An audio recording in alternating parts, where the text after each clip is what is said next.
12,000 கோடியில் சென்னையில் வரப்போகும் உலகிலேயே மிக நீண்ட ஃப்ளையிங் சாலை.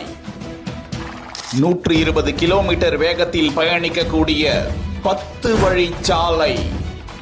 சென்னையின் 4வது ரிங் ரோடு எங்கிருந்து எங்கு வரை 132 கிலோமீட்டருக்கு அமைக்கப்படுகிறது, எப்போது முடிக்கப்பட்டு பயன்பாட்டுக்கு வருகிறது? நேரடியாக விஷயத்திற்குள் வருவோம். Chennai peripheral ring road CPRR என்பது எண்ணூர் துறைமுகம் தொடங்கி மகாபலிபுரத்தை இணைக்கும் வகையில் தமிழ்நாட்டின் 10 வழி அணுகல் கட்டுப்பாட்டு விரைவு சாலை காட்டுப்பள்ளி வரை இந்த சாலை அமைக்கப்படுவதாக தகவல் வெளியாகி இருக்கிறது.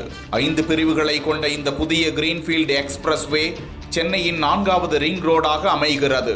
சிங்கப்பெருமாள் கோவில், ஸ்ரீபெரும்புதூர், திருவள்ளூர், தாமரைப்பாக்கம், பெரியபாளையம், புதுவயல், காட்டுப்பள்ளி ஆகிய நகரங்களை இணைக்கும் வகையில் 12,301 கோடி ரூபாய் மதிப்பீட்டில் அமைக்கப்படுவதாகவும் 2025ஆம் ஆண்டு இந்த எக்ஸ்பிரஸ்-வே அமைத்து முடிக்க காலக்கெடு நிர்ணயம் செய்யப்பட்டு இருக்கிறது. NHAIயின் கட்டுப்பாட்டின் கீழ் பெங்களூரு சென்னை விரைவு சாலை மற்றும் சித்தூர் தச்சூர் விரைவு சாலை திட்டங்களுடன் இந்த திட்டம் அமைக்கப்படுவதாக தகவல் வெளியாகி இருக்கிறது.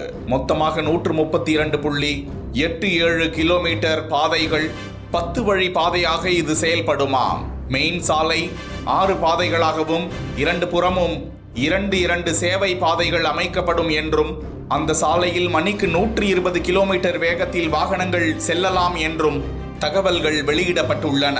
இந்த சாலை அமைக்கப்பட்டால் இந்தியாவில் நோ உலகிலேயே அமைக்கப்படும் சாலைகளிலேயே பெரிய ரிங் ரோடு என்ற பெயரை இந்த சாலை எடுக்கும் என்றும் தகவல்கள் வெளியிடப்பட்டுள்ளன.